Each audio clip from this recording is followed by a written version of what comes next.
Halo, selamat datang kembali di kuliah Keselamatan Pabrik Bioenergi dan Kemurgi. Kita akan memasuki materi baru, yaitu Toxic Release and Dispersion Model. Model dispersi menjelaskan bagaimana zat berbahaya ditransportasikan lewat udara menjauhi situs lepasnya zat menuju plant dan lingkungan sekitarnya. Konsentrasi maksimum zat berbahaya terjadi pada titik lepasnya zat, yang bisa jadi pada ketinggian permukaan tanah ataupun di atasnya. Konsentrasi zat pada sumbu searah mata anginnya akan lebih rendah karena adanya pencampuran turbulen serta dispersi zat terhadap udara. Ada dua jenis bentuk lepasnya zat ke udara.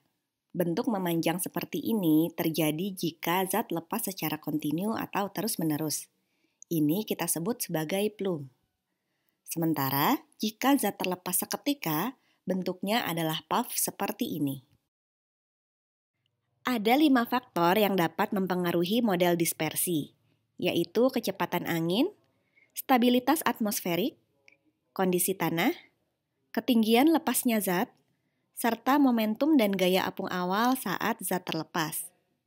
Semakin tinggi kecepatan angin, plume semakin panjang dan lebarnya semakin sempit. Material lebih cepat terbawa angin dan bercampur ke udara karena debit udara yang lebih besar. Stabilitas atmosferik dibagi menjadi 3 kelas, yaitu tidak stabil, netral, dan stabil. Pada kondisi tidak stabil, pemanasan udara di sekitar tanah oleh sinar matahari terjadi lebih cepat dari laju berpindahnya panas ke sekitar. Contohnya pada pagi hari. Akibatnya, udara berdensitas rendah berada di bawah udara berdensitas tinggi. Udara berdensitas rendah akan mengalami gaya apung ke atas alias buoyancy sehingga menghasilkan turbulensi. Pada kondisi netral, angin membantu berpindahnya panas di sekitar tanah sehingga tidak terjadi turbulensi akibat efek perbedaan temperatur. Pada kondisi stabil, laju pemanasan tidak secepat pendinginan tanah, sehingga udara berdensitas rendah akan stabil di atas udara berdensitas tinggi. Gaya apung dari udara ringan menjaga atmosfer dari turbulensi. Selanjutnya, kondisi tanah. Pepohonan dan bangunan memperbesar pencampuran, namun volume ruang dispersinya berkurang, sehingga konsentrasi zat menjadi lebih tinggi atau kita sebut dengan dense area. Sementara danau dan area terbuka menurunkan pencampuran, namun volume ruang dispersinya yang besar menyebabkan zat lebih tersebar. Selain itu, kondisi tanah juga berdampak pada profil angin terhadap ketinggian. Berikut disajikan ilustrasi bagaimana gradien angin vertikal dipengaruhi oleh berbagai kondisi permukaan tanah. Selanjutnya, ketinggian titik pelepasan.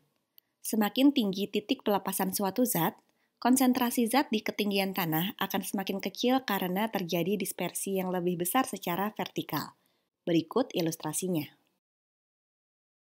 Faktor terakhir yang mempengaruhi model dispersi adalah seberapa besar efek gaya apung serta momentum dari zat yang terlepas. Kedua aspek ini akan mempengaruhi ketinggian efektif pelepasan zat. Mari kita lihat ilustrasi berikut. Jika zat terlepas dalam bentuk semburan gas berkecepatan tinggi, yang berarti bermomentum besar, zat akan terlepas ke titik yang lebih tinggi dari ketinggian pelepasannya. Setelah itu, gas bisa jadi naik ke atas atau turun ke bawah, tergantung apakah gas berdensitas lebih rendah atau lebih tinggi dari udara sekitarnya. Densitas gas bergantung pada temperatur dan massa molekulnya. Pada suatu saat, gas yang terbawa angin akan bercampur dengan udara dengan cukup baik sehingga menetralkan gaya apungnya.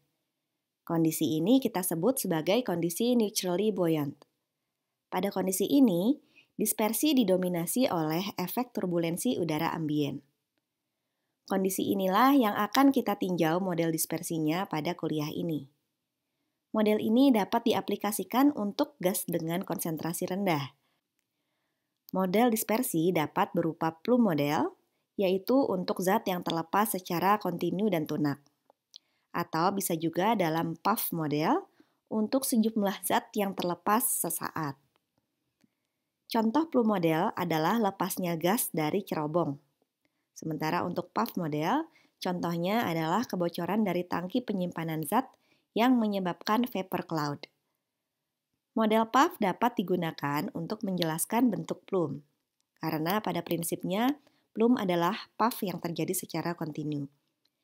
Namun, jika informasi hanya tersedia untuk menyusun model plume yang tunak, kita dapat menggunakan model plume karena relatif lebih mudah.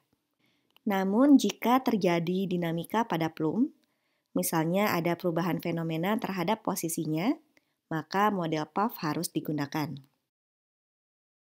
Katakanlah sejumlah massa zat terlepas ke udara dengan laju km. Persamaan raca massa sederhana dapat membantu kita untuk mengetahui konsentrasi zat di udara pada tiap waktu T dan pada tiap posisi X. Nilai U menyatakan kecepatan udara dan nilai C menyatakan konsentrasi zat. Pada prakteknya, kecepatan udara tidaklah konstan, melainkan fluktuatif akibat adanya turbulensi. Maka kita definisikan U sebagai jumlah antara rata-rata kecepatan udara dan fluktuasi stokastiknya. Demikian juga dengan konsentrasi. Udara kita asumsikan tidak kompresibel sehingga memunculkan persamaan ini. Fluks turbulen dapat didekati dengan mendefinisikan difusivitas eddy senilai Kj. Substitusi dari persamaan-persamaan ini akan menghasilkan persamaan berikut. Ini merupakan persamaan fundamental untuk menyusun model-model dispersi pada kondisi neutrally buoyant. Persamaan fundamental ini akan kita selesaikan tergantung kasusnya. Kita akan lihat pada segmen berikutnya.